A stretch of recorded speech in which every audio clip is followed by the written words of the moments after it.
नमस्ते। जीवन की भाग दौड़ में हम अक्सर केवल बाहरी सफलता को देखते हैं, लेकिन आज हम जिस कहानी की चर्चा करने जा रहे हैं वह इंसान के भीतर छिपे उन गहरे जख्मों और अडिग हौसले की है जिसे दुनिया कभी देख नहीं पाती। हान्या यानागिहारा की प्रसिद्ध किताब ए लिटिल लाइफ महज एक कहानी नहीं बल्कि मानवीय सहनशक्ति का एक जीवंत प्रमाण है। ये सफर है चार दोस्तों का जो न्यूयॉर्क जैसे विशाल शहर में अपने सपनों को सच करने निकलते हैं। ये परिचय हमें उस हकीकत से रूबरू कराएगा जहां सफलता की चमक के पीछे संघर्ष का अंधेरा छिपा होता है। मुख्य रूप से हम जूड सेंट फ्रांसिस के जीवन को देखेंगे जो हमें सिखाता है कि प्रेरणा केवल जीतने में नहीं बल्कि बार बार टूटने के बाद भी खुद को समेटकर खड़े होने में है। अगर आप आज किसी ऐसे बोझ को ढो रहे हैं जिसे कोई नहीं देख पा रहा या आप अपनी पहचान की तलाश में संघर्षरत हैं, तो ये कहानी आपकी रूह को छुएगी। आइए शुरू करते हैं एक ऐसी यात्रा जहां हम ये सीखेंगे कि असल मजबूती स्ट्रेंथ क्या है और कैसे दोस्ती का एक छोटा सा हाथ हमें जीवन के सबसे गहरे अंधेरों से बाहर निकाल सकता है। अध्याय 1, सपनों की दहलीज और अनकही मित्रता का संकल्प।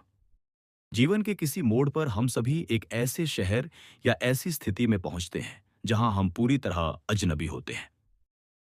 ए लिटिल लाइफ की शुरुआत भी कुछ ऐसी ही है।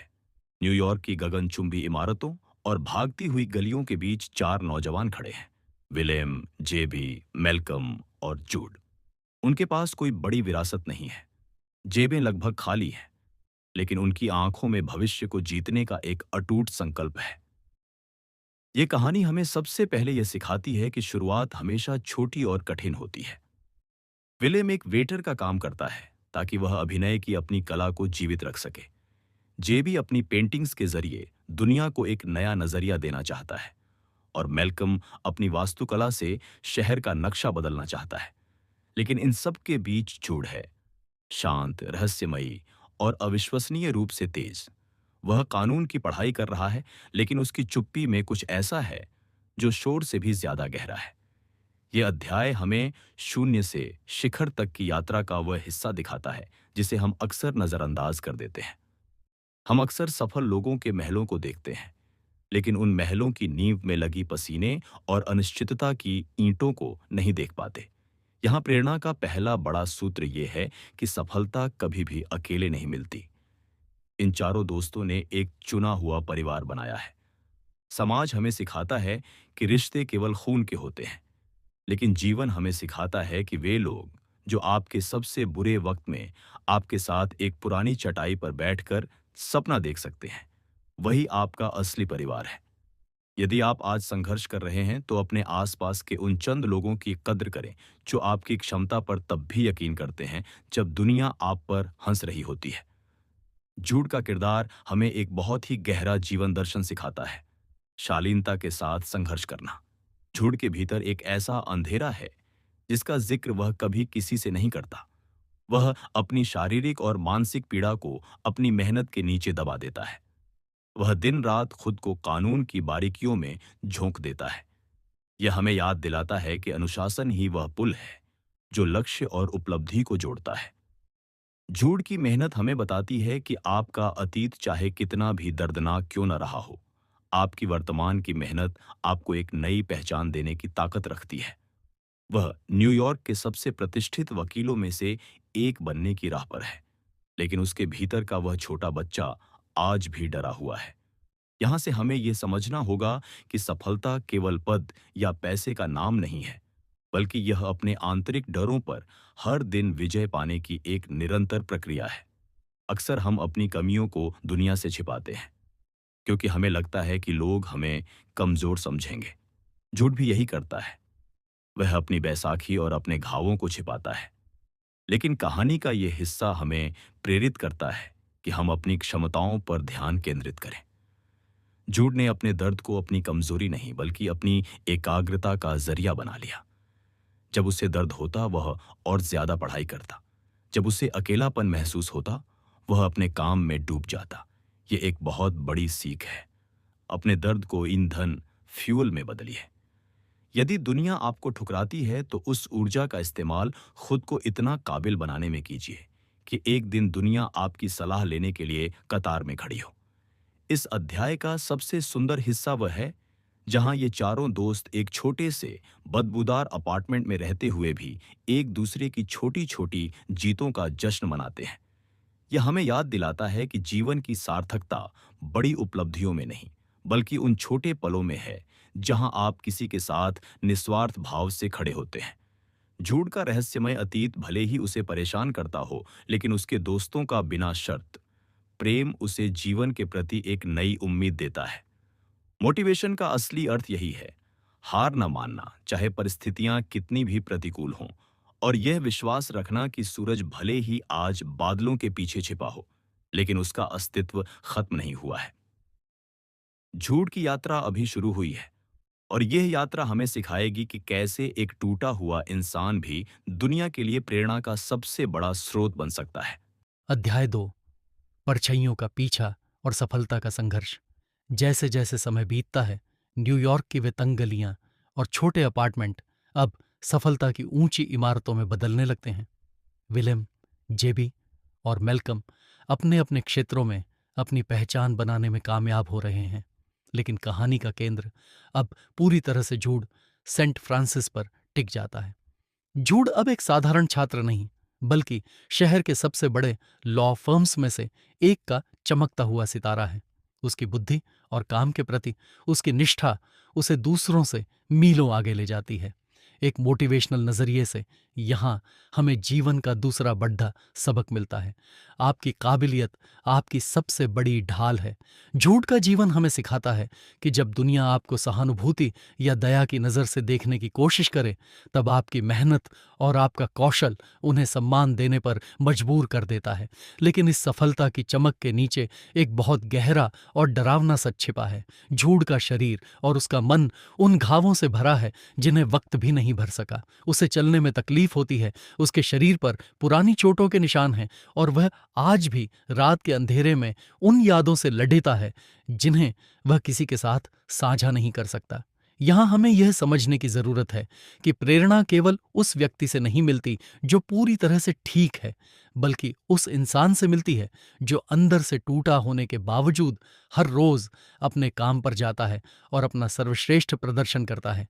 झूठ का संघर्ष हमें यह एहसास कराता है कि जीवन में कभी-कभी सर्वाइवल सर्वाइवल ही सबसे बड़ी जीत होती है। यदि आप आज अपनी मानसिक व्याधियों या किसी पुराने दर्द से जूझ रहे हैं, तो झूठ की यह मेहनत आपको बताएगी कि आपका दर्द आपको काम करने से नहीं रोक सकता, अगर आपकी इच्छा शक्ति दृढ़ है। इस अध्याय में हम झूठ के अतीत की उन परछाइयों को भी महसूस करते हैं जो उसका पीछा नहीं छोड़ाती। उसे लगता है कि वह प्यार के काबिल नहीं है। उसे लगता है कि अगर उसके दोस्तों को उसका सच पता चल गया तो वे उसे छोड़ देंगे।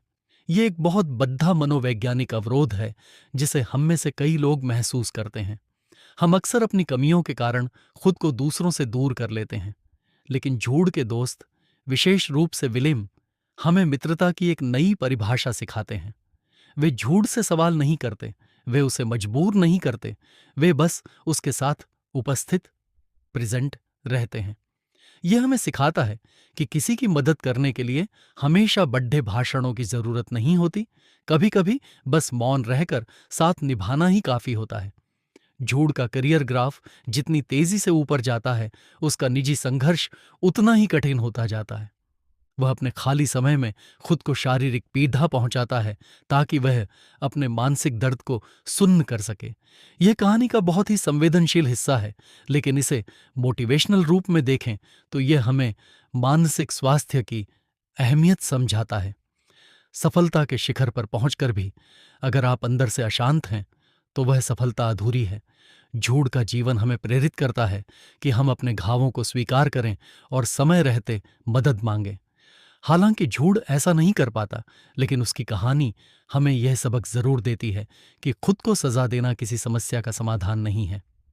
अध्याय 2 का समापन हमें इस विचार पर लाकर खड्डाया करता है कि सफलता और सुख दो अलग अलग चीजें हैं।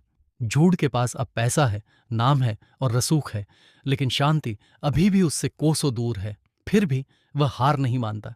वह हर सुबह उठता है, अपनी पट्टियां बांधता है, अपना सूट पहनता है और दुनिया के सामने एक विजेता बनकर खड़े दिखा होता है। यह उसकी सबसे बड़ी मोटिवेशन है कि चाहे आपके भीतर कितनी भी उथल पुथल क्यों ना हो, दुनिया के सामने आपका अनुशासन और आपका चरित्र कभी डगमगाना नहीं चाहिए। झूठ का यह सफर हमें यह सिखाने के लिए तैयार कर रहा है कि कैसे एक छोटा सा जीवन भी अपने संघर्षों के कारण महान बन सकता है। अध्याय 3, अटूट बंधन और सहनशीलता की पराकाष्ठा। जैसे जैसे उम्र का पड़ीढव आगे बढ़ता है, ये कहानी हमें जीवन के उस सत्य से रूबरू कराती है जहां भौतिक सफलताएं फीकी पड्डोने लगती हैं और केवल मानवीय रिश्ते ही शेष रह जाते हैं। जूड अब अपने करियर के शिखर पर है, लेकिन उसका शरीर और मन अब उस भारी बोझ के नीचे दबने लगे हैं जिसे उसने सालों से अपने भीतर दबा रखा था। यहां से हमें जीवन का एक बहुत ही गंभीर सबक मिलता है। इंसान की असली ताकत हार न मानने में नहीं, बल्कि खुद को दूसरों के सामने प्रकट करने के साहस में है। झूठ का संघर्ष अब केवल बाहरी दुनिया से नहीं, बल्कि खुद के अस्तित्व से है। वह आज भी यह मानने को तैयार नहीं है कि वह स्नेह और दया का पात्र हो सकता है। इस अध्याय की सबसे बड़ी प्रेरणा विलेम के किरदार से आती है। विलेम, जो अब एक विश्व प्रसिद्ध अभिनेता बन चुका है, अपनी सारी चकाचौंध को पीछे छोड़कर झूठ के अंधेरे में उसका साथ देने का फैसला करता है। यह भाग हमें सिखाता है कि सफलता का असली पैमाना यह नहीं है कि आपने कितने पुरस्कार जीते, बल्कि यह है कि आपके जीवन में कितने ऐसे लोग हैं जो आपकी सबसे बुरी स्थिति में भी आपका हाथ थामने को तैयार हैं। इन दोनों की मित्रता अब एक ऐसे मोद्घट पर है जहां शब्द छोटे पड्डी डीडीएच जाते हैं। विलेम का धैर्य हमें प्रेरित करता है कि हम अपने परिजनों की तकलीफों को बिना शर्त स्वीकार करें। कभी कभी किसी को ठीक करना हमारे हाथ में नहीं होता, लेकिन उनके साथ खद्दे रहना हमारे हाथ में जरूर होता है। झूठ के अतीत की परतें अब धीरे धीरे और ज्यादा खुलने लगती हैं, और सुनने वाले के लिए यह समझना जरूरी है कि झूठ की सहन शक्ति, रेजिलियंस, किसी चमत्कार से कम नहीं है। वह एक ऐसी पैड्ढा से गुजर चुका है जिसे सुनकर रूह कांप जाए, फिर भी वह समाज का एक उपयोगी हिस्सा बना हुआ है। यह हमें याद दिलाता है कि मानव मस्तिष्क की क्षमताएं असीमित हैं। यदि झूठ जैसा व्यक्ति, जिसके बचपन को पूरी तरह से कुचल दिया गया था, न्यूयॉर्क का सबसे सफल वकील बन सकता है, तो दुनिया की कोई भी बाधा आपके सपनों को रोकने के लिए पर्याप्त नहीं है। झूठ का जीवन एक मौन योद्धा, साइलेंट वॉरियर का जीवन है, जो बिना किसी शिकायत के हर रोज अपनी जंग लड़ता है। अध्याय 3 हमें यह भी सिखाता है कि दर्द कभी कभी हमारे व्यक्तित्व का हिस्सा बन जाता है, लेकिन वह हमारा अंत नहीं होना चाहिए। झूठ के दोस्त उसे एक ऐसा घर देने की कोशिश करते हैं जहां वह सुरक्षित महसूस कर सके। यह घर ईंटों और पत्थरों का नहीं, बल्कि भरोसे और सुरक्षा का है। प्रेरणादायक दृष्टिकोण से देखें तो यह हमें अपने आसपास के लोगों के लिए एक सुरक्षित स्थान, सेफ स्पेस बनने के लिए प्रोत्साहित करता है। हम सभी को अपने जीवन में एक जूड और एक विलेम की जरूरत होती है, एक वह जिसे हम सहारा दे सकें और एक वह जो हमें संभाल सके। अध्याय का अंत हमें इस गहरे विचार के साथ छोड़ देता है कि जीवन की सार्थकता, पूर्णता परफेक्शन में नहीं, बल्कि प्रयास में है। झूठ आज भी टूटा हुआ है, वह आज भी डरा हुआ है, लेकिन वह आज भी कोशिश कर रहा है। उसकी यह निरंतर कोशिश ही उसे एक नायक बनाती है। यह भाग हमें यह संदेश देता है कि अगर आप आज खुद को बिखरा हुआ महसूस कर रहे हैं, तो याद रखिए कि बिखरे हुए टुकड़ों से भी एक खूबसूरत तस्वीर बन सकती है। बस शर्त यह है कि आप उन टुकड़ों को समेटने का हौसला न खोएं। झूठ की यात्रा अब उस मौद्घट पर पहुंच गई है जहां उसे यह तय करना है कि क्या वह अपने अतीत को खुद पर हावी होने देगा या अपने वर्तमान के प्यार को स्वीकार कर एक नई शुरुआत करेगा। अध्याय 4 स्वीकार्यता की खोज और करुणा का मौन। समय का पहिया अपनी गति से चलता रहता है, और अब झूठ की उम्र उस पड़ाव पर पहुंच गई है जहां उसका शरीर उसके संकल्पों का साथ देना छोड़ रहा है। इस भाग में हम सफलता के उस शोर को पीछे छोड़ देते हैं और जीवन के उस एकांत में प्रवेश करते हैं जहां केवल आत्मा की आवाज सुनाई देती है। झूठ ने पूरी उम्र इस डर में बिता दी कि वह एक खराब वस्तु है, कि उसके साथ जो हुआ वह उसकी अपनी गलती थी। यहां से हमें इस कहानी का सबसे बड़ा और प्रेरणादायक सबक मिलता है। आपका अतीत आपकी गलती नहीं है। हम में से बहुत से लोग अपने बचपन या अपनी पुरानी विफलताओं का बोझ ढोते हैं, ये सोचकर कि हम ही इसके जिम्मेदार हैं। झूठ का संघर्ष हमें यह सिखाता है कि आत्मघृणा, सेल्फ हेटरेड की बेड़ियों को तोड़ना ही दुनिया की सबसे बड़ी जीत है। इस अध्याय में झूठ के साथ रहने वाले लोग, विशेषकर हैरोल्ड और जूलिया, जिन्होंने उसे गोद लिया था, बुढ़ापे में भी उसे वह ममता देते हैं जिसकी उसे बचपन में सबसे ज्यादा जरूरत थी। ये हमें प्रेरित करता है कि देर से मिली खुशियां भी उतनी ही कीमती होती हैं। कभी कभी हमें लगता है कि हमारे जीवन का सही समय निकल गया है, लेकिन प्रेम और सुरक्षा किसी भी उम्र में आपके घावों पर मरहम लगा सकते हैं। झूठ के दत्तक माता पिता का धैर्य हमें यह संदेश देता है कि करुणा, कंपैशन की कोई समय सीमा नहीं होती। किसी टूटे हुए इंसान को फिर से जोड़ना एक लंबी और थका देने वाली प्रक्रिया है, लेकिन यह मानवता का सबसे सुंदर कार्य है। प्रेरणा का एक और महत्वपूर्ण पहलू विलियम और झूठ के रिश्ते की गहराई है। इस मोद्दा पर वे दोनों शब्दों के पार चले गए हैं। विलियम का झूठ के प्रति समर्पण हमें यह सिखाता है कि सच्चा प्रेम मांगता नहीं, वह बस होता है। झूठ के शारीरिक दर्द और उसकी मानसिक बाधाओं के बावजूद विलियम का उसके साथ बने रहना हमें यह याद दिलाता है कि जब दुनिया आपकी पीठ थाम लेती है तो आप पहाड़ जैसे दुखों को भी सह जाते हैं। यदि आप आज किसी की मदद कर रहे हैं और आपको लगता है कि आपकी कोशिशें बेकार जा रही हैं, तो याद रखिए कि आपका होना ही उस व्यक्ति के लिए दुनिया की सबसे बड़ी दवा है। लेकिन इसी के साथ अध्याय 4 हमें जीवन की एक कड़वी और प्रेरणादायक सच्चाई से भी रूबरू कराता है। अपूर्णता को स्वीकार करना। झूठ कभी पूरी तरह ठीक नहीं हो पाता। वह आज भी अंधेरे कमरों में रोता है, आज भी उसे पुराने साए डराते हैं। लेकिन यहां मोटिवेशन इस बात में है कि वह हार नहीं मानता। वह अपने काम, अपने संगीत और अपनी पेंटिंग्स के जरिए खुद को व्यस्त रखता है। यह हमें सिखाता है कि यदि आप अपने घावों को पूरी तरह मिटा नहीं सकते, तो उनके साथ जीना सीखिए। उन्हें अपनी पहचान का हिस्सा बनाइए, लेकिन उन्हें अपनी प्रगति का अंत मत बनने दीजिए। अध्याय का अंत एक बहुत ही भारी लेकिन महत्वपूर्ण विचार के साथ होता है कि हम दूसरों को उतना ही प्यार कर सकते हैं जितना हम खुद से करते हैं। झूठ दूसरों को अथाह प्रेम देता है, लेकिन वह खुद को माफ नहीं कर पाता। यह हिस्सा हमें एक चेतावनी देता है और साथ ही प्रेरित भी करता है कि अपनी बेहतरी के लिए लड़यचना भी एक बहादुरी का काम है। झूठ की यात्रा अब उस अंतिम पड्डूहाव की ओर बरक रही है, जहां शांति और संघर्ष के बीच की महीन लकीर मिटने वाली है। यह अध्याय हमें यह सोचने पर मजबूर करता है कि क्या हम अपने जीवन के विलियम की कद्र कर रहे हैं और क्या हम खुद के प्रति थोड़े और दयालु हो सकते हैं। अध्याय 5 अंतिम विदाई और प्रेम की अमृता। समय का चक्र अंततः उस मोड़ पर पहुंच जाता है जहां कहानियां अपना पूर्ण विराम ढूंढने लगती हैं। ए लिटिल लाइफ का यह अंतिम अध्याय हमें जीवन के सबसे कठिन सत्य, विजोह और अकेलेपन से रूबरू कराता है। झूठ के जीवन का सबसे मजबूत स्तंभ विलियम एक दुर्घटना में उसे हमेशा के लिए छोड़ जाता है। यहां से यह कहानी हमें एक ऐसी प्रेरणा देती है जो विचलित कर देने वाली है, लेकिन बेहद जरूरी है। जीवन का अर्थ केवल उसकी लंबाई में नहीं, बल्कि उन यादों की गहराई में होता है जो हम पीछे छोड़ जाते हैं। विलियम के जाने के बाद झूठ का टूट जाना स्वाभाविक है, लेकिन उस बिखराव में भी हमें यही समझ आता है कि उसने कितने सालों तक अपने दुखों से लड़े डिडेच कर प्यार को अपने जीवन में जगह दी थी। प्रेरणादायक दृष्टिकोण से देखें तो यह भाग हमें शोक, ग्रीफ की शक्ति समझाता है। झूठ का संघर्ष अब किसी सफलता या करियर के लिए नहीं है, बल्कि उस खालीपन को भरने के लिए है जो उसके अपनों के जाने से पैदा हुआ है। यह हमें सिखाता है कि जीवन में सब कुछ हमारे नियंत्रण में नहीं होता।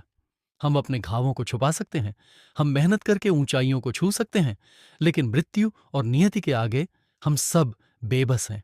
झूठ की खामोशी हमें यह संदेश देती है कि दुख मनाना भी जीवित होने का एक प्रमाण है। यदि आप आज किसी को खोने के गम में हैं, तो झूठ की पिड्ढा आपको बताएगी कि वह दुख इसलिए है क्योंकि आपने किसी से निस्वार्थ प्रेम किया था। कहानी का अंत झूठ के जीवन के समापन के साथ होता है। वह अंततः उस शांति को चुनता है जो उसे जीवन भर नहीं मिल सकी। हालांकि एक मोटिवेशनल चैनल के लिए यह दुखद लग सकता है, लेकिन इसका गहरा दर्शन यह है कि झूठ ने हार नहीं मानी थी। उसने एक बहुत लंबी और कठिन जंग लड़ी थी। एक ऐसा इंसान जिसे बचपन में यह यकीन दिलाया गया था कि वह बेकार है, उसने दुनिया को दिखाया कि वह प्यार पाने और प्यार देने के काबिल है। उसने साबित किया कि एक छोटा सा जीवन, ए लिटिल लाइफ, भी दुनिया पर एक अमिट छाप छोड़ दिए सकता है। झूठ के पिता हेरोल्ड के माध्यम से हमें इस कहानी का अंतिम निष्कर्ष मिलता है। वे कहते हैं कि झूठ का जीवन दुखद था, लेकिन वह व्यर्थ नहीं था। यहां से हमें यह प्रेरणा मिलती है कि सफलता का मतलब हमेशा जीतना नहीं होता, कभी कभी बस अंत तक लड़ते रहना ही सफलता है। झूठ ने अपने जीवन के आखिरी क्षण तक अपनी गरिमा बनाए रखी। उसने अपने पीछे ऐसे लोग छोड़ दिए जो उसे उसकी कमियों के बावजूद नहीं, बल्कि उसकी खूबियों के कारण याद करते थे। यह हमें याद दिलाता है कि हम जो विरासत पीछे छोड़ देते हैं, वह हमारे बैंक बैलेंस से नहीं, बल्कि उन लोगों के आंसुओं और मुस्कुराहटों से तय होती है जिन्हें हमने छुआ है। इस अध्याय का समापन हमें एक शांत और गंभीर विचार के साथ छोड़ देता है। जीवन कठिन है और कभी कभी यह बहुत निर्दयी भी हो सकता है, लेकिन उस क्रूरता के बीच भी मित्रता, करुणा और अडिग साहस के फूल खिल सकते हैं। झूठ की कहानी हमें यह सिखाकर विदा लेती है कि भले ही हम अपने अतीत को बदल न सकें, लेकिन हम अपने वर्तमान में किसी का हाथ थामकर उसे यह एहसास दिला सकते हैं कि वह अकेला नहीं है। यदि आप अपनी जिंदगी की किसी लड़ाई में थका हुआ महसूस कर रहे हैं, तो झूठ सेंट फ्रांसिस की यह यात्रा आपको याद दिलाएगी कि आपका अस्तित्व, आपका संघर्ष और आपकी उपस्थिति इस दुनिया के लिए मायने रखती है। अंत में झूठ सेंट फ्रांसिस की यह कहानी हमें सिखाती है कि जीवन की सार्थकता केवल उसकी सफलताओं में नहीं, बल्कि उस असीमित सहनशक्ति और प्रेम में है जो हम सबसे कठिन समय में भी बनाए रखते हैं। ए लिटिल लाइफ हमें यह याद दिलाती है कि भले ही हम अपने अतीत के जख्मों को पूरी तरह मिटा न सकें, लेकिन हम करुणा और अटूट मित्रता के जरिए उन जख्मों के साथ गरिमा से जीना सीख सकते हैं। यदि आप आज किसी भी तरह के मानसिक या भावनात्मक संघर्ष से गुजर रहे हैं, तो याद रखिए कि आपका अस्तित्व और आपकी हर छोटी कोशिश इस दुनिया के लिए अनमोल है। हार न मानना ही एक योद्धा की असली पहचान है। ऐसी ही गहरी और जीवन बदलने वाली किताबों की कहानियों के लिए मोटिवेशनल बुक समरीज को सब्सक्राइब करें और बेल आइकन दबाएं, ताकि कोई भी जीवन मंत्र आपसे छूट न जाए।